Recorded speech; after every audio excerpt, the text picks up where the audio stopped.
बोलिए गुरुदेव भगवान की जय। बोलिए सच्चे दरबार की जय। सच्चे मन से जो करे अपने गुरु का ध्यान, पड़े नहीं विपदा कभी, जीवन हो आसान। गुरुदेव भगवान कहते हैं, जो गुरु को मानते हैं, जो गुरु वाणी पे चलते हैं, उन पर कभी भी विपदा नहीं आती। दुख आते हैं और आकर चले जाते हैं, लेकिन हमें लगता है कि बहुत दुख आ गए, लेकिन गुरु को पता है कि वो दुख तुम्हारे लिए थे और कितने बड़े दुख थे और वो आधे कर दिए। बोलिए गुरुदेव भगवान। तो प्यारे, गुरुदेव भगवान कहते हैं कि जो मनुष्य इस धरती पर पैदा हुआ है, जो भी व्यक्ति इस धरती पर पैदा हुआ है, वो 5 व्यक्तियों का ऋणी रहता है। 5 प्रकार के ऋण उस पर अपने आप पैदा होते ही आ जाते हैं। सबसे पहले ऋण माता का ऋण होता है, जिसकी वजह से वो इस संसार में आया, और वो माता का ऋण उतार नहीं सकता। सबसे पहला ऋण ये किसी अन्य जीव के लिए नहीं, केवल और केवल मनुष्य के लिए।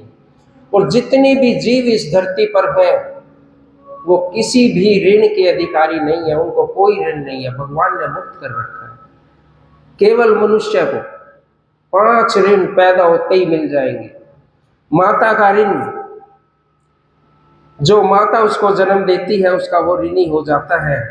दूसरा पिता का ऋण, जो पिता उसका लालन पोषण करता है उसका ऋणी हो जाता है। धरती माता का ऋण, जिस धरती पर वो जन्म लेता है, जिस धरती पर वो चलता है, जिस धरती पर वो रहता है, धरती माँ का ऋणी हो जाता है। और चौथा ऋण पितृ ऋण हो जाता है। जितने हमारे पूर्वज हैं इस धरती से चले गए हैं और वो भगवान को आस्था लगाते हैं, हमारे लिए वंदना करते हैं कि ये जो नवजात शिशु इस धरती पर जन्म लिया है जिसने, उसकी भगवान तुम रक्षा करना, वो ऋण भी हमारे लिए हो जाता है। और एक 5वां ऋण गुरुदेव भगवान का ऋण, जो हमें गुरु ज्ञान से अवगत कराते हैं, भगवान के दर्शन कराते हैं, भगवान के बारे में बताते हैं, धर्म के बारे में बताते हैं। ये 5वां ऋण है गुरुदेव भगवान का। लेकिन प्यारे गुरुदेव भगवान कहते हैं इन सभी ऋण से मुक्त हो सकते हो, कि इन सभी ऋणों से मुक्त हो सकते हो थोड़े थोड़े कार्य करके, अच्छे कार्य करके ऋण से मुक्त हो सकते हो। गुरुदेव भगवान कहते हैं माता का ऋण अगर चुकाना है, कन्या दान कर कर माता का ऋण चुक जाता है। जिनके घर में कन्या नहीं है, किसी गरीब लड़की की शादी कर दो, किसी गरीब लड़की की शादी कर दो और कन्या दान कर दो, उसका पूरा जो खर्चा है वो करो, जिस प्रकार से अपनी बेटी की शादी करते हो, तो ये माता के ऋण से भी मुक्ति मिल जाती है। ये हमारे बीच में नहीं अड़ती कि हम माता के ऋणी रह गए हैं, क्योंकि जो माँ का ऋण था वो हमने कन्या के रूप में भगवान को समर्पित कर दिया। कह दो जय माता दी। और पिता का ऋण भी इसी प्रकार से है।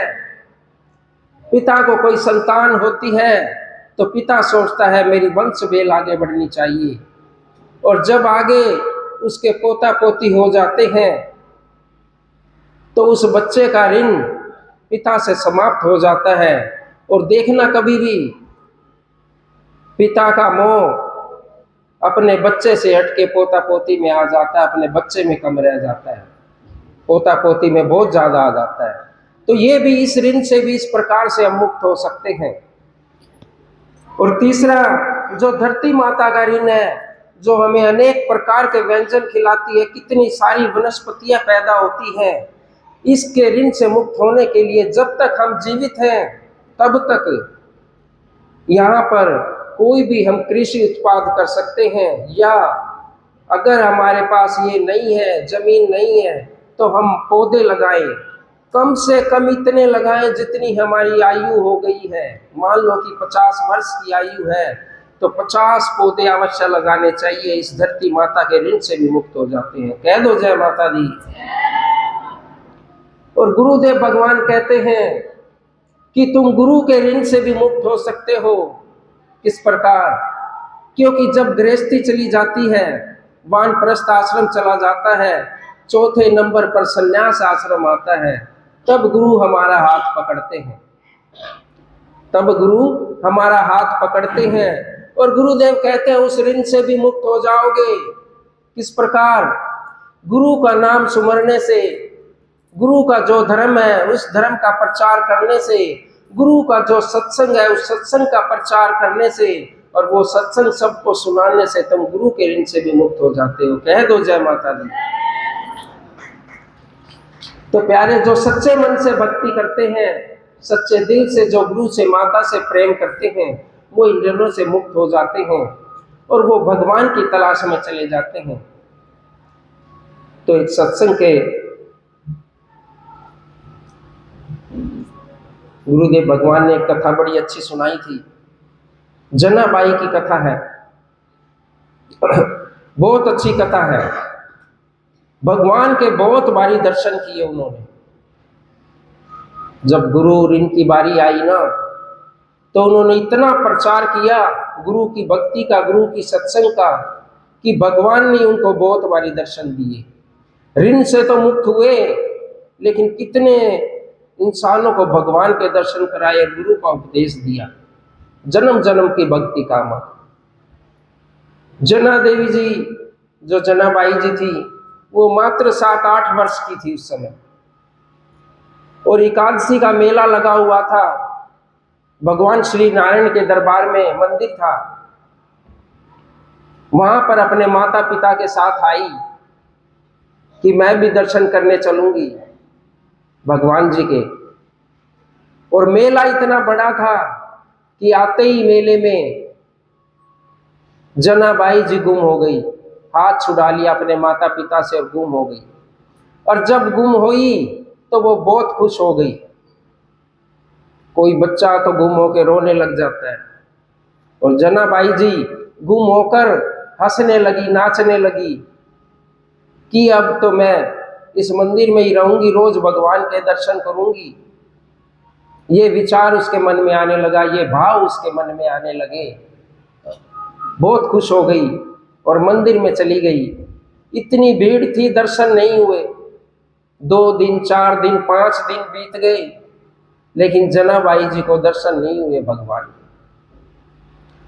और एक नदी किनारे बैठकर वहीं पर पास में रोने लगी कि मैंने घर छोड़ दिया, अपने माँ बाप छोड़ दिए, और भगवान मेरे सामने हैं और मुझे दर्शन नहीं दे रही, मुझे दर्शन नहीं दे रहे हैं। मेरा क्या फायदा हुआ कि मैंने सब कुछ छोड़ दिया और भगवान भी मुझसे दूर चले गए हैं। देखो भक्तों, कहते हैं जब इतने से बच्चे में भक्ति आती है, वो इस जन्म की नहीं है, वो तो किसी पिछले जन्म की अधूरी भक्ति रह गई है। इसीलिए इतनी छोटी अवस्था के अंदर उसके अंदर इतनी भक्ति थी। या किसी ऐसे व्यक्ति में भक्ति एकदम से उत्पन्न होगी जो कोई दुराचारी व्यक्ति है या भगवान को नहीं मानने वाला है। एक पल भर में जब भगवान की कृपा होगी तो उनके अंदर भक्ति उत्पन्न हो जाएगी और बड़े भगत बन जाएंगे।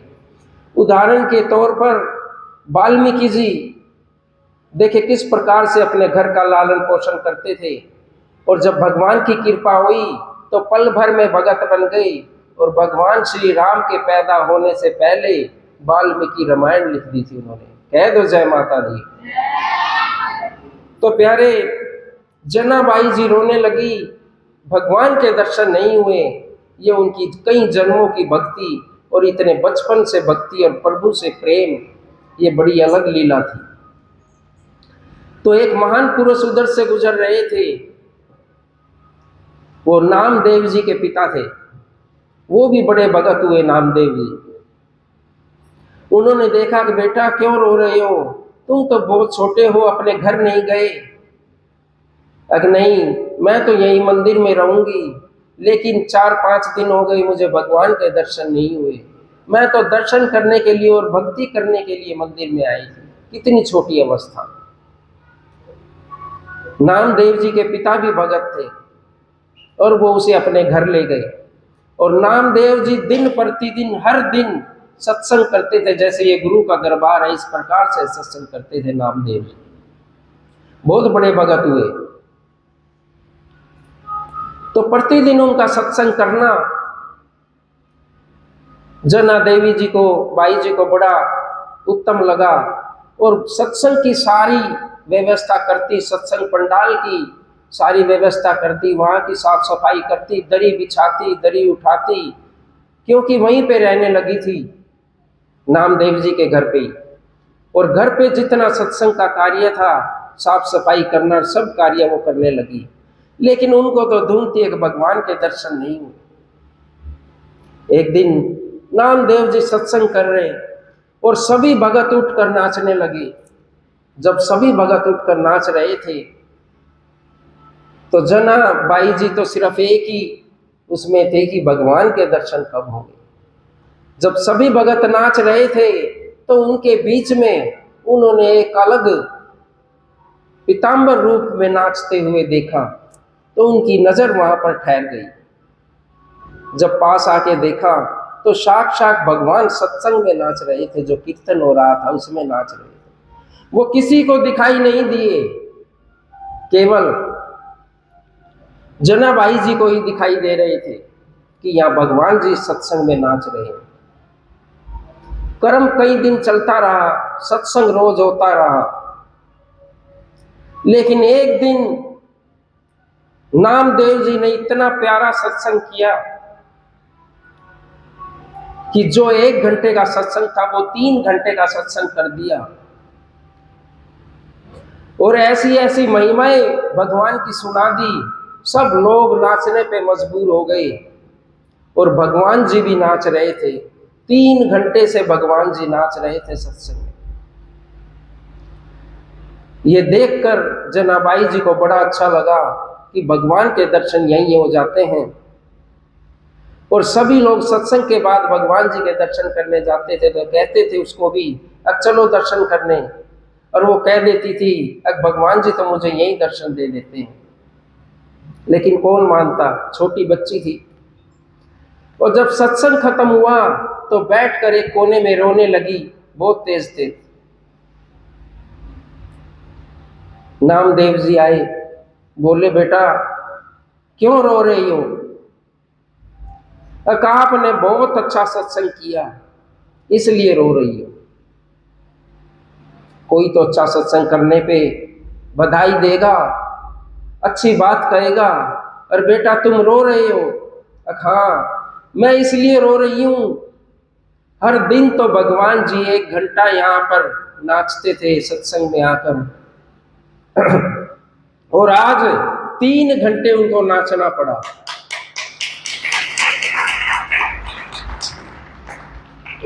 और जब वो नाचे तो उनके पैर कितने दुख रहे होंगे, ये देखो।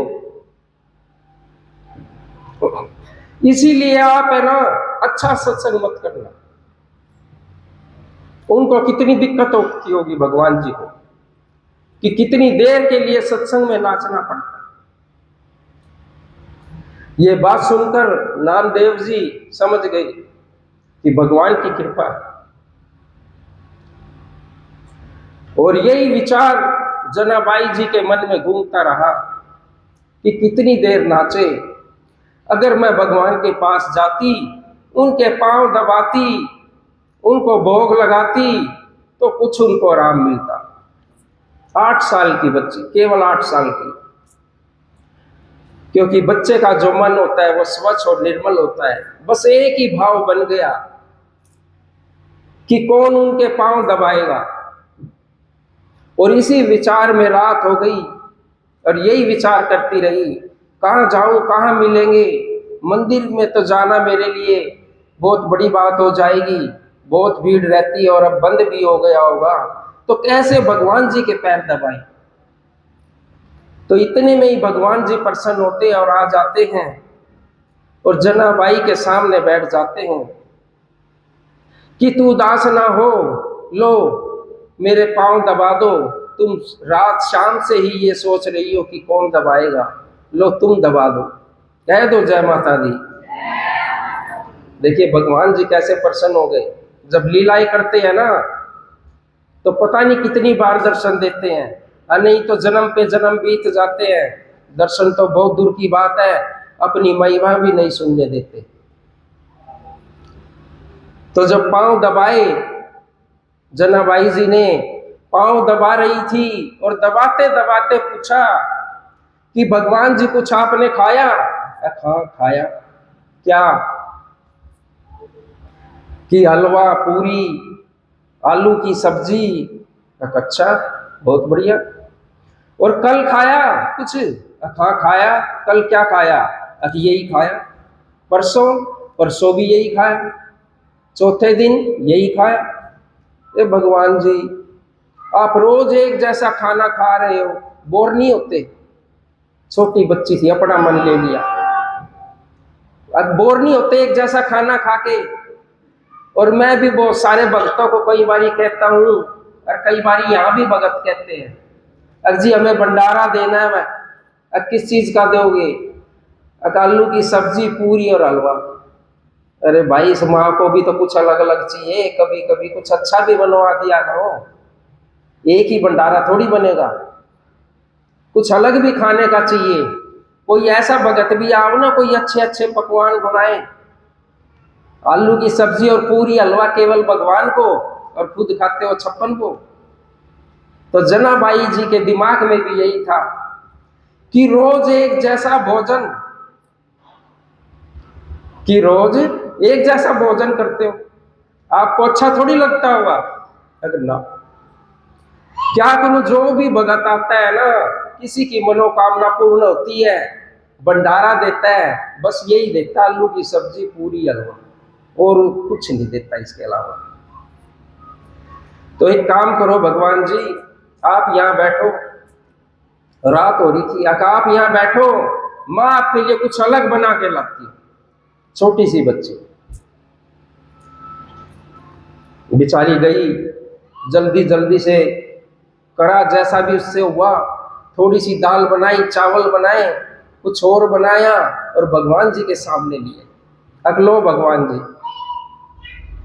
कि ना तो आलू की सब्जी है, ना पूरी है, ना हलवा है, ये बिल्कुल अलग खाना है, ये आपको बहुत पसंद आएगा। कह दो जय माता दी कि ये आपको भगवान जी बहुत पसंद आएगा। आवाज कीजिए, बहुत पसंद आएगा, ये आपको अपने हाथों से बना के लाई हूं।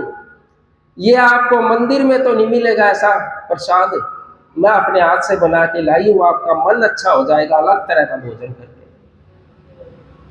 और भगवान जी खाने लगे अपने आप ही, और बड़े आनंद ले रहे। और जनाबाई जी के भाव हुआ कि मैंने पांव भी दबा दिए, प्रसाद भी बना दिया, क्यों ना मैं अपने हाथ से भी खिला दूं भगवान जी को। लेकिन खिला नहीं पाई। खिला इसलिए नहीं पाई, डर गई, छोटी बच्ची थी। अगर मेरे हाथ से कोई गलती हो गई तो भगवान जी फिर मुझे मिलेंगे नहीं दोबारा। कह दो जय माता दी कि भगवान जी मिलेंगे नहीं दोबारा। रोज का नित्य कर्म बना दिया जनाबाई जी ने कि ऐसा करना भगवान जी, कल भी इसी समय आना, रात को कोई नहीं देखेगा, आप भी फ्री होते हो और मैं भी फ्री होती हूँ, क्योंकि मुझे भी पूरा दिन बहुत काम करना पड़ता है सत्संग हॉल का। नामदेव जी सत्संग करते हैं, वहीं से आपकी मेरी मुलाकात हुई थी। उन्हीं की वजह से, गुरु की वजह से ही आपके दर्शन हुए हैं प्रभु। तो ऐसा करना, रात को कल भी आ जाना, मैं अलग प्रकार का खाना बनाऊंगी। तो जनाबाई जी ने पहले ही तैयारी कर ली, थोड़ा थोड़ा खाना बनाया जैसी बच्ची थी, और फिर भगवान जी आए और भोग लगाया। बड़ा सुंदर कार्य चल रहा। जनाबाई जी बड़ी प्रसन्न हो गई।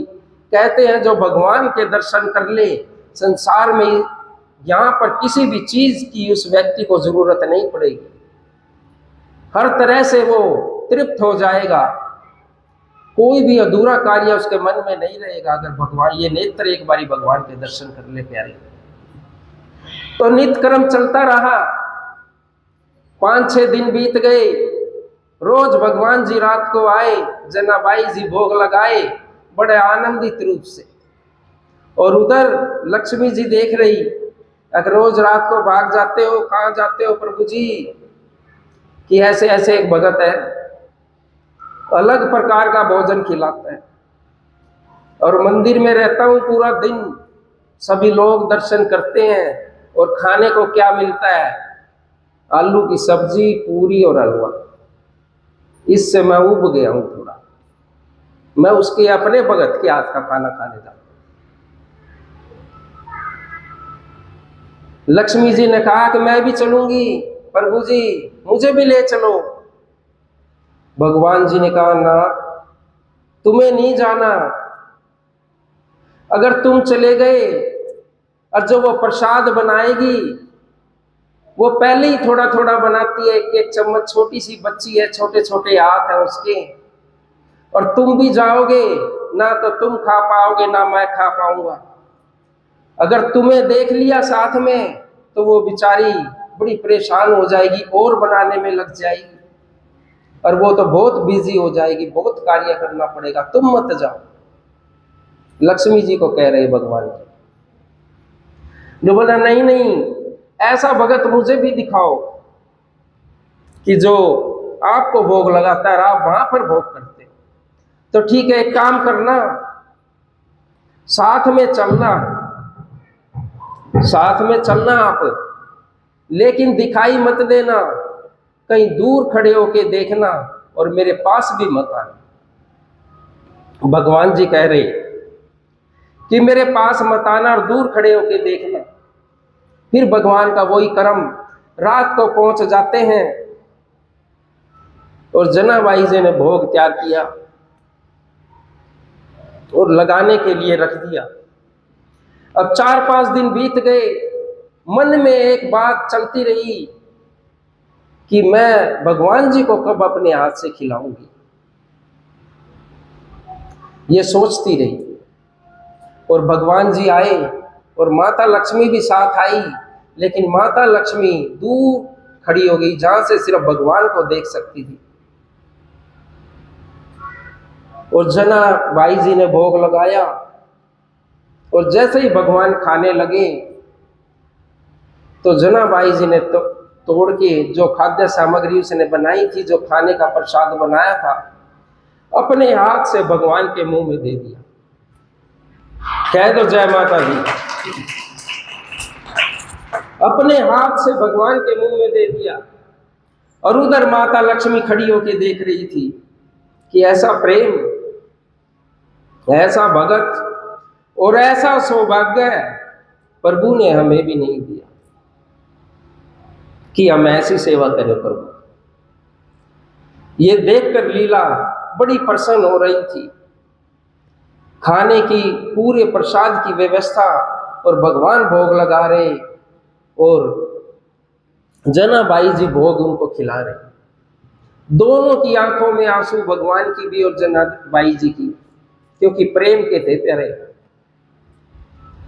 ये देखकर माता लक्ष्मी भी कहती है कि प्रभु की अजब लीला है,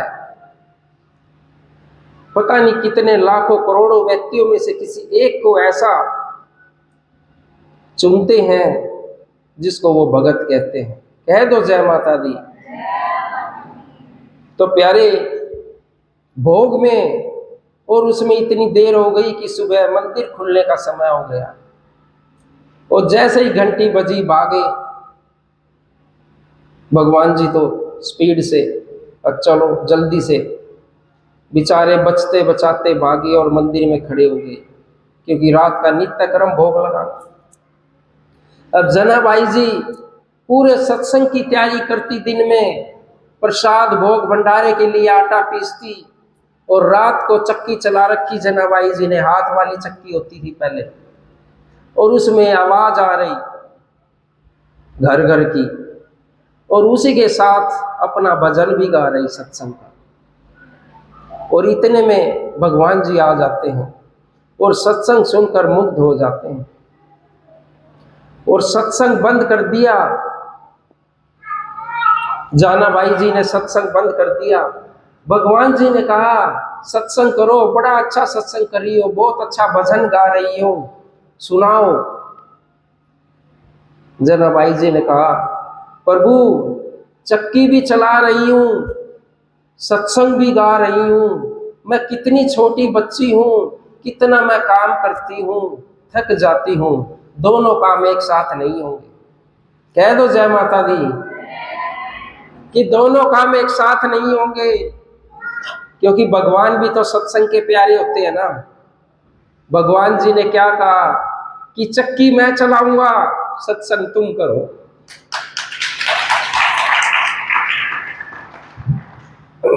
कि चक्की मैं चला दूंगा, तुम सत्संग करो, इसी को सुनने के लिए मैं आया हूं। भगवान जी सामने बैठ गए, नीचे हाथ जनाबाई जी का और ऊपर हाथ भगवान जी। चक्की चलने लगी और सत्संग चालू कर दिया। सत्संग के अंदर इतना अच्छा भजन,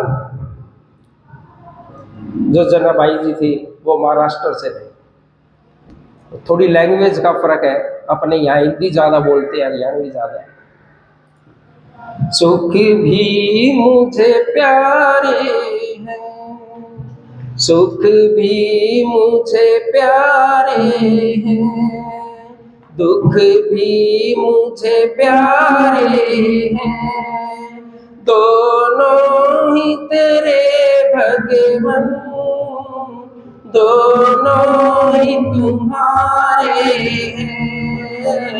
सुख भी मुझे प्यारे हैं, दुख भी मुझे प्यारे हैं, दोनों ही तुम्हारे भगवन, दोनों ही तुम्हारे हैं, दोनों ही तुम्हारे हैं।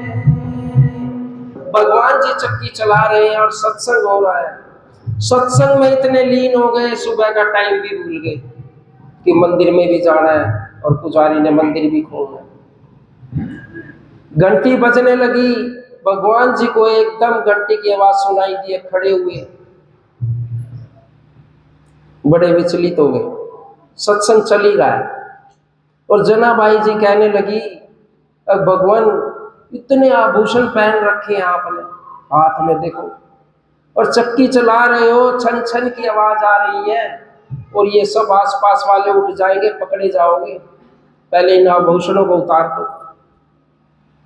फिर से चक्की चलवा दी, क्योंकि पकड़े जाने का डर है, अगर पकड़े गए तो पता चल जाएगा भगवान जी आते हैं।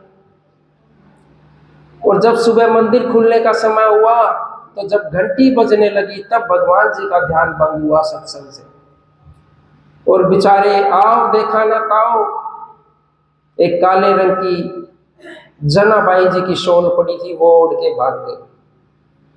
तुरंत मंदिर में पहुंच गए बचते बचाते।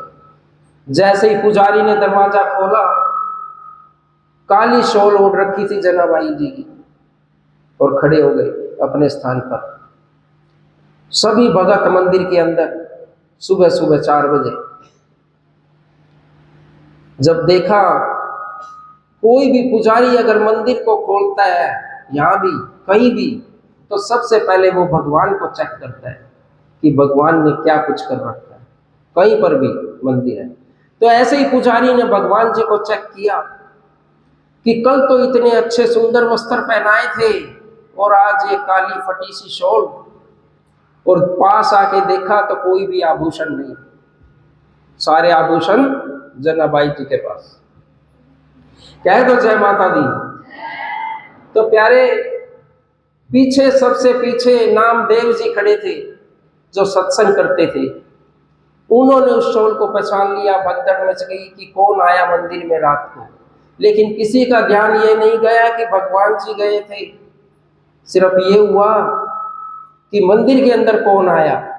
तो नामदेव जी ने पास आके देखा कि ये तो जनाबाई जी की शोल है जो मैंने उसको दी थी। नामदेव जी समझ गए कि ये तो उनका उद्धार की बात चल रही है, भगवान की उनके ऊपर विशेष कृपा है। और जब ये बात कही कि ये तो जनाबाई जी की शोल है, तो सभी भक्तों ने सुन ली। और जब उसका नाम आया, उन्होंने तो सोचा कि जनाबाई जी ही मंदिर में आई थी, अपनी शोल भगवान को उड़ा दी और सारे आभूषण लूट कर ले गई। कह दो जय माता दी। दे प्यारे, भगवान के भगत है, दर्शन भी दिए, लेकिन ये ना सोचो सब कुछ अच्छा अच्छा होगा। परीक्षा भी तो लेगा भगवान कि नहीं लेगा। सभी भक्तों ने सोचा कि जनाबाई दरबार में मंदिर में आई थी, अपनी पुरानी शॉल इनको उड़ा गई और सारे आभूषण लेकर चली गई, सब लूट लिए। घर पे गए जहाँ रहती थी, वही चक्की के पास सारे भगवान जी के आभूषण रख के पूरा ढेर लगा हुआ, और वो शॉल वहां थी नहीं जो नामदेव जी ने दी। अब सभी ने मिलकर उसको बहुत बुरा और भला कहा, नाना प्रकार के उनको बातें बोली जो बेचारी सुन भी नहीं सकती थी। लेकिन सभी लोगों ने मिलकर फैसला लिया कि ये जो जनाबाई है, ये हमारे सनातन धर्म से नहीं हो सकती, क्योंकि मंदिर से चोरी करके सारे आभूषण ले आई है, इसको तो कोई सजा देनी चाहिए। तो सभी ने मिलकर फैसला किया कि इसको तो फांसी की सजा दे दो। वो बेचारी गई भी नहीं और फांसी की सजा दे दी, फंदा तैयार कर दिया। लेकिन भगवान जी के भगत थे, परीक्षा पूरी लेंगे। जैसे ही फांसी देने वाले थे, सभी फंदे थे जितने वो सब जल गए और भगवान जी की आकृति बन गई, और जनाबाई जी भगवान जी की आकृति में समा गई। तो प्यारे, ऐसे ऐसे भगत इस संसार में हुए हैं, क्योंकि इन भक्तों का जो पिछले जन्म से भक्ति लेके आ रहे हैं, ये भगत केवल भक्ति करने के लिए इस संसार में आते हैं, अन्यथा और कोई कार्य नहीं करते हैं प्यारे। और इनकी कथाएं, इनका सत्संग, इनका कीर्तन अमर हो जाता है प्यारे। श्याम सुंदर को बस एक नजर देख ले, जनाबाई जी अपने सत्संग में गाती थी ये भजन।